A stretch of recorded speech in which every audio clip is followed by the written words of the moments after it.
Hello, and welcome back to another episode of Imperfect Marketing. Today, I am very excited because my guest is Emanuel Rose. He was born and raised on the West Coast of the US. He spent over 3 decades earning a reputation in cutting edge marketing. A renowned expert in the field, he specializes in branding, advertising, and day to day operations at his digital agency, Strategic E-Marketing. His passion lies in helping companies achieve success from the bottom to the top. His unique approach to marketing strategies has resulted in countless clients reaching their goals, which is really important. Welcome. Thank you so much for joining me today. Thank you, Kendra. I'm really excited to have a conversation with you. So let's head and just talk a little bit about, since you've got so much experience in marketing, let's talk about some trends. What are a few trends that businesses should be aware of?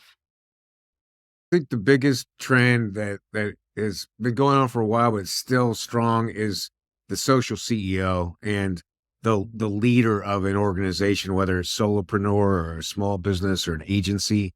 That person needs to be the primary influencer, right? And we're seeing that the big names, the Kendall Jenners and Richard Branson and Elon Musk, right? Those are the big icons of it, but it's relevant for all of us as business owners to hook into that, tell stories about the company, tell stories about products, tell stories about family and hobbies and social interests. And that gives the these new generations, specifically Gen Z and the millennials, a new thing to hook onto and feel good about.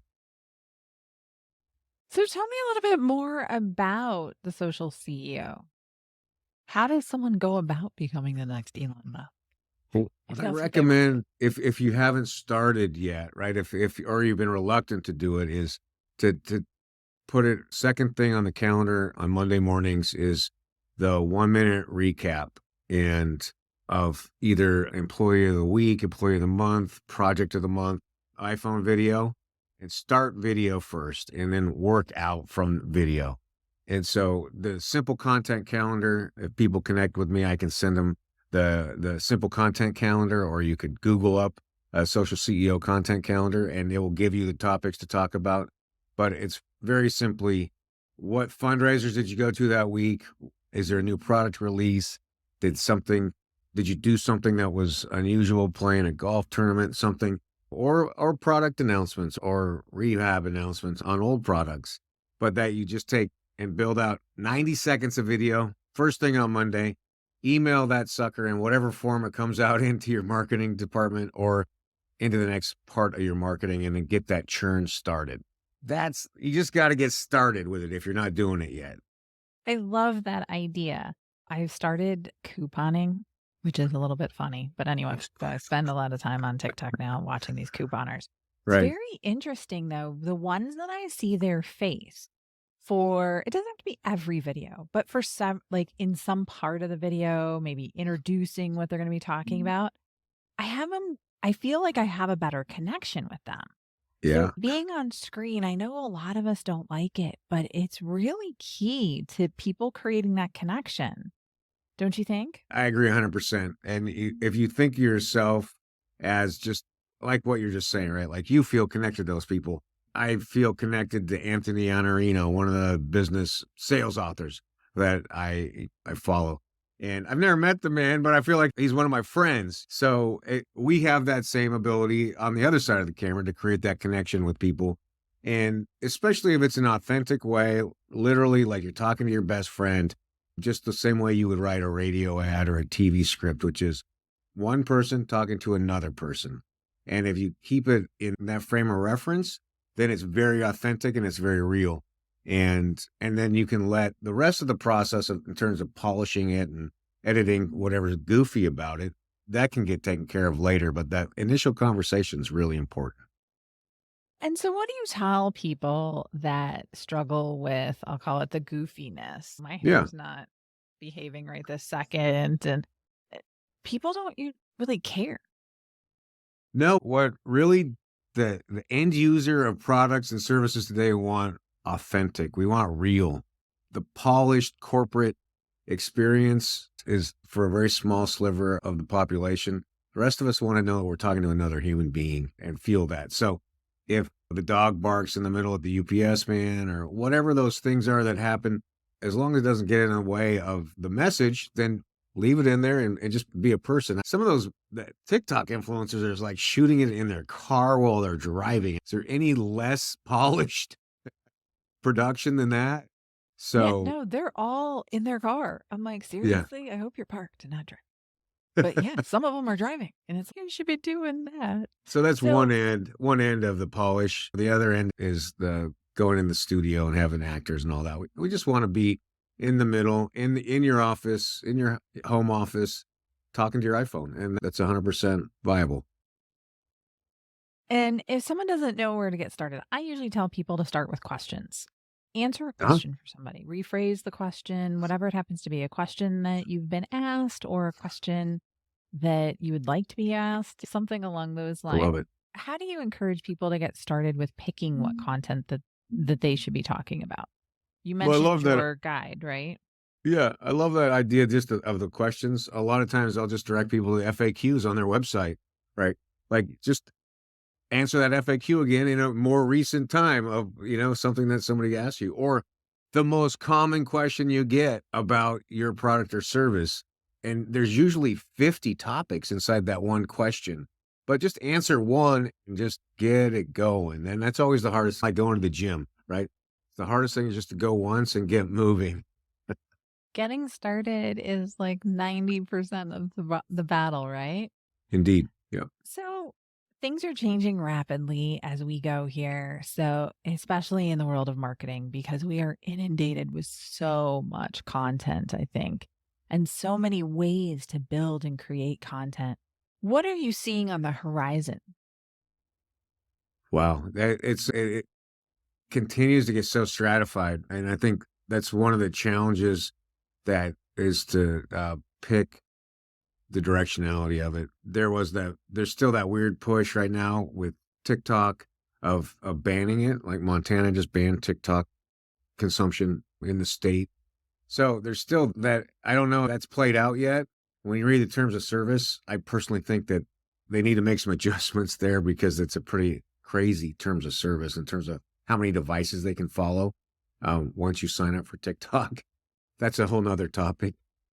So the social media is going to continue to be critical. I think I've been reading about these kind of what they're calling de-influencers and people who are starting to influence around more couponing and simple lifestyle and less glossy and dressed down. So I think that's an interesting approach, maybe kind of like a Gen Z laggard that they're really trying to produce for now as a response to the big affluence push that we live through. I think email is going to get more complicated. Email marketing, I think that's going to be, it's so oversaturated to begin with. And then the rise of the chats and the bards and all that is going to make it much more accessible to bad marketing, which will blot out the good marketing.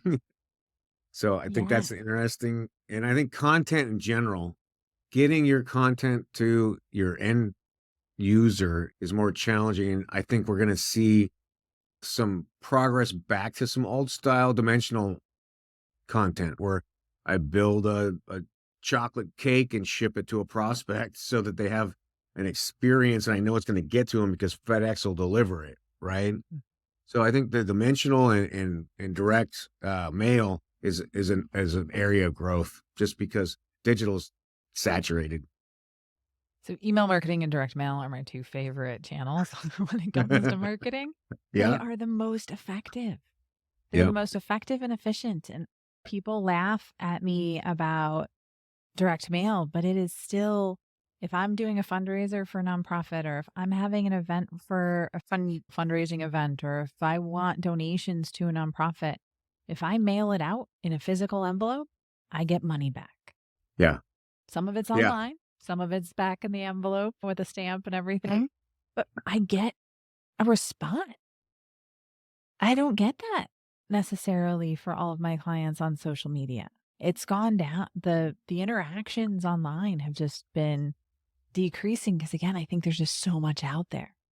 Yeah, I agree. And I think some of that is age banded. right? The people who are donating money tend to be in the Z's and Older the and writing booms, checks. right? Or the old folks are I still have stamps on my desk. I still do stuff by mail, where the millennials and the Z's are not oriented that way. So it'll be interesting to see if we can make that transition with them also, how direct and dimensional will penetrate those two age groups. I think one of the things that you said that I thought was really interesting is an experience. And I think when you're sending something dimensional that has an experience that they can experience, that's going to create that connection for them. And I think that there's just a lot of opportunity there. And I'm looking forward to seeing where that goes because that's very interesting. And then you talked about the bards and the chat GPTs and all of that stuff. So one of my thoughts on that has been that the people that are creating unique content, that are building stuff that goes beyond what Bard and Chat GPT have been trained to do, Mhm. those are the ones that are going to make a difference and break through. What are your thoughts on that? I think it's in terms of a tool, I love it as a content creator. I use chat just about every day for some part of agency work and for my own personal work. So I love it as a marketing tool. Like every technology, it can be used for good or bad, right? The first thing is to never put any personal information into that. So You mean the that's person that I saw on TikTok that's like, I loaded all my financial information in ChatGPT and asked it to be my CFO, and it's like, "Are you kidding me? You did what?" yeah. So that's a self fail unmasking all of your information. So that's the first thing I always caution my clients with when they're interested in playing around with it, because I think they should play around with it because it's so complicated now. They're not going to ever be able to use it on their own, right? That's where I've fallen because you got to take that content, push it through Grammarly, push it through Copyscape, push it through the anti chat GPT software. So you've got like a 5 step process to make it clean enough to use. So I love it from that perspective. I think the downside of it is just that there's just the avalanche of content that's come out of it, and the botanization of it is a time suck for all of us in terms of receiving that garbage. So, Yeah. No, and I agree with you on that. I think that there's a lot of I always tell people, I'm like, the magic in it is you. yeah. So it can do a draft. There was one day that there's been 2 days. One day I was in a folksy mood. I was like, "Hey, Yeah. folks," and I'm like, "Siri," like I wrote that 8 times in a couple of different pieces, and I'm like, "Okay, dear ChatGPT, please rewrite that Yeah. and don't use the word book." And then another day, I think I used the word amazing like 17 times in one social post, and Right. I was like, "I got nothing else." Yeah. And so there's places yeah, I use it probably 10, 12 times a day, and it really helps me get to some of that first draft or get some of the rough edges smoothed over so that I can get it to the next level, which I think Yeah. is really important to it. And I think that's one thing that people overlook. Speaking of these things and content creation, what are your thoughts on blogging? Is it still working? Blogs are still the of our activity as marketers, in my opinion. How we get there is another conversation. But yeah, I think that's why I like to go video first. We take the video transcript, we build the blog out of it. We take the blog, we build the social media content out of it, and then we build the email marketing around that. And even then, dimensional mail. I have a lot of campaigns where I'll print out blog posts that I've written and put it together with a book I've written and then send that to a prospect and say, "Here, enjoy this. I hope you get something out of this." So the blog is I call them you're writing these treatises, right? You're writing your position papers and taking a stance and sharing philosophy and ethics and interpretations of the world. And those foundational documents that we put on there hopefully once a week are driving the thought leadership. And I know that's overused, but it is what it becomes, that you're leading your customers or clients in the direction that you see the world going. So I'm So one committed of to the the blog. things yeah, so one of the things that I find is that consistent content creation builds trust with your audience. Mhm. I know that thought leadership is like people say it's overused. I'm sorry, it's what it is, right? You become a leader in the space and people start listening to you and thinking about you. So, my question for you is what are your thoughts on the consistency on building trust? Is what should people be creating to do that? Yeah, the consistency thing, I think it goes a little bit into what verticals or what target markets you're chasing. If it's a retail or organization or orientation, then I think you really need to be weekly. And that way you've got 2 or 3 emails that you can write each week and stay in touch with. On the B2B side, I think that can be it could be a little less frequent, but that it still is on a consistent drip and that you've got that kind of news cycle feel to it. So that, like you said, people get used to seeing it and they feel a consistency of it. And then Jay Abrams says it's a constant parade of needs. And you need to be hitting those people when they need what you're serving. And your consistency will bring them in through those consistent activities. Yeah, and it's about providing value. And I think that's one of the things that you're sharing too is that you're creating content, but you're providing value. You're Yeah. being authentic, showcasing information and needs, and you're fulfilling their needs, right? Whether you like to talk about pain points or not. I had somebody on the podcast not too long ago. It's I don't believe in pain points. And I was like, if I don't have pain, I'm not spending any money. But, Right. again, I think it just comes down to really helping people and adding value. And that's where your social CEO seems to come from too, is adding value partially by giving peeks behind the curtain, so to say, right? Yeah, and I think something that happens, like, after you've been running a business for, let's say, 5 years, you're really grounded in what the business is, and then you forget what it's like for somebody on day 1 when they are like, "Hey, I just bought my first new car. What kinda insurance do I get?" Or, "How do I save money shipping something to my mother?" And we can break down really simple beginning things that we're worried about trends in 2 years, but people who are just coming into that buying cycle or just being born into the world need to be led with information, right? And sometimes it's a challenge to get a CEO committed to making the simple statements about the very beginning, but there's people who always need to start from the beginning. There are, right? And I don't care how many times you've heard it, your audience hasn't heard it that many times. I Right. tell people when you're sick of hearing it, you haven't said it enough. Like you still haven't said it enough. Don't worry about it. All right. So this is awesome because first off, I love talking to people who like direct mail because we are few and far between, Yeah. except for the ones my clients that I've proven it to. It makes a difference. Even just a handwritten thank you note. I love how you were talking about sending your book Yeah. with a blog post. That's fantastic. I've not written a book, but I do have a pile of books over there on underneath my desk of ones that I send to people that I just like to share the gift of knowledge and information, and people love getting it because it Yeah. adds so much value. And it's something real and tangible and right, like we keep going back to that experience idea. Like we can all only live in our heads so much. We want to actually touch things and do things and taste things, right? Definitely, definitely. So before I let you go, I do want to ask you a question that I ask all of my guests. And Yeah. that is this show is called Imperfect Marketing for a reason, because as you and I both know, marketing is anything but perfect. Yeah. What has been your biggest marketing lesson learned? Wow. I think the biggest thing is that I'm not smarter than the marketplace, right? That's one of my maxims. And if when I think that I have something figured out, then I still test it.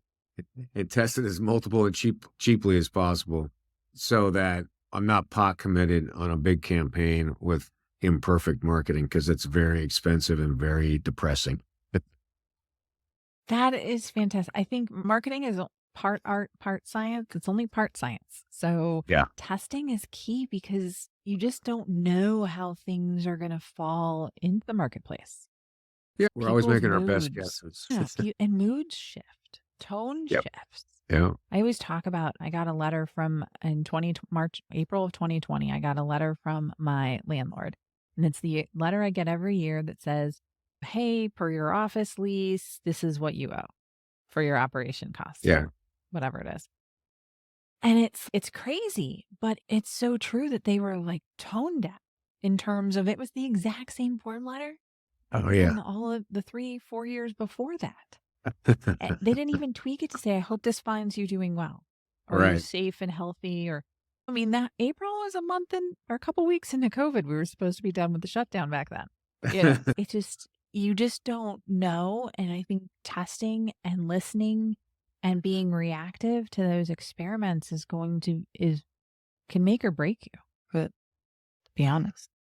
Yeah, and the way the tools are now, everything is very affordable to test. You could do a $50 test on AdWords now. In the old days, we had much bigger budgets for those tests, but now you can test messaging and get feedback instantly, really, on the same day. Yeah, it's crazy how quickly we can get feedback as to whether or not it's resonating. Yeah. I love that. I love testing. I love asking people questions and finding out what their thoughts are to make sure you're talking to the right people. I all of that is hugely important. So, Emmanuel, why don't you tell us a little bit about your book and the link that we're going to have to it in the show notes? Yeah, thanks. The title of the book is Authenticity, and it's about marketing to Generation Z. And these are the first true digital natives, and they're wired totally different than we are. They're kids that are 26 to about 11 to 26 right now, and break down just the mandate for digital first and the social CEO, and then how to approach it so that you can start implementing rational processes so that you can reach that market because they're the biggest market in the United States, and you're going to have to figure it out if you want your business to stay around in the coming years. Yeah, I think it's so important. I think it's about evolving and adjusting and communicating to people how they want to be communicated to. So that's fantastic. If you want to learn more about Emmanuel or his book, check out the show notes because we have a link to his website for sure. And I'm just always so impressed with all the people that write their own books and share the information and have the patience to do that. And the ones that aren't necessarily on TikTok saying they use Chat GPT to write it for them.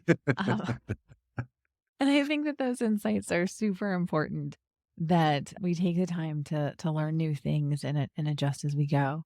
So thank you so much for being on the show with me. I really appreciate it. And for those of you listening or watching on YouTube, I do appreciate you tuning in also. If you learned anything today, and I hope you did, it would help me out if you would rate and subscribe wherever you're at. And I look forward to seeing you on another episode of Imperfect Marketing. Thanks so much and have a great rest of your day.